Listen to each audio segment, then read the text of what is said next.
Le secret de Marie. Prière embrasée. Memento. Strophe 1 à 5. Strophe 1. Souvenez-vous, Seigneur, de votre congrégation que vous avez possédée de toute éternité, en pensant à elle dans votre esprit, ab initio, que vous avez possédée dans vos mains, lorsque vous avez tiré l'univers du néant, ab initio, que vous avez possédée dans votre cœur, lorsque votre cher Fils mourant sur la croix l'arrosait de son sang et la consacrait par sa mort, en la confiant à sa Sainte Mère. Strophe 2.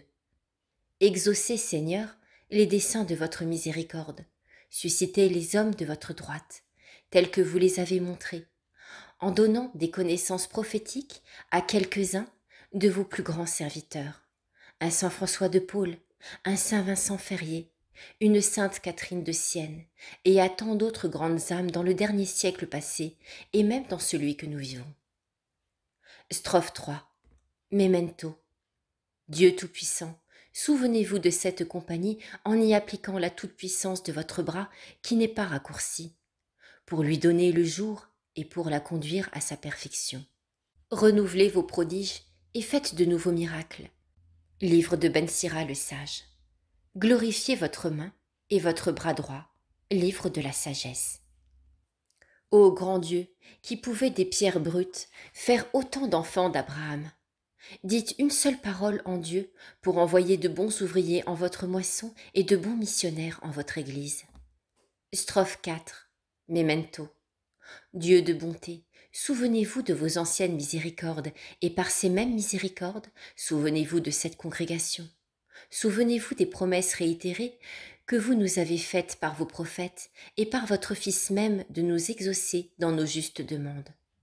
Souvenez-vous des prières que vos serviteurs et servantes vous ont faites sur des sujets depuis tant de siècles, que leurs vœux, leurs sanglots, leurs larmes et leur sang répandu viennent en votre présence pour solliciter puissamment votre miséricorde.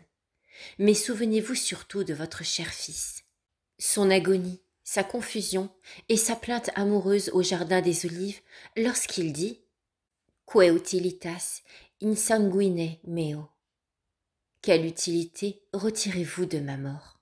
Psaume 29.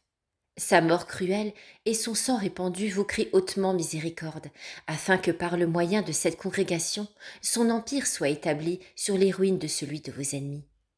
Strophe 5. Memento. Souvenez-vous, Seigneur, de cette communauté dans les effets de votre justice. Il est temps de faire ce que vous avez promis de faire. Votre divine loi est transgressée, votre évangile est abandonné. Les torrents d'iniquité inondent toute la terre et entraînent jusqu'à vos serviteurs. Toute la terre est désolée. L'impiété est sur le trône. Votre sanctuaire est profané et l'abomination est jusque dans le lieu saint. Laisserez-vous tout ainsi à l'abandon, juste Seigneur, Dieu des vengeances? Tout deviendra-t-il à la fin comme Sodome et Gomorrhe? Vous tairez-vous toujours? Souffrirez-vous toujours? Ne faut-il pas que votre volonté soit faite sur la terre comme dans le ciel et que votre règne arrive? N'avez-vous pas montré par avance à quelques-uns de vos amis une future rénovation de votre Église? Les Juifs ne doivent-ils pas se convertir à la vérité? N'est-ce pas ce que l'Église attend? Tous les saints du ciel ne vous crient-ils pas justice, vindicat? Tous les justes de la terre ne vous disent-ils pas Amen, veni Domine? Toutes les créatures, même les plus insensibles, gémissent sous le poids des péchés innombrables de Babylone et demandent votre venue pour établir toutes choses.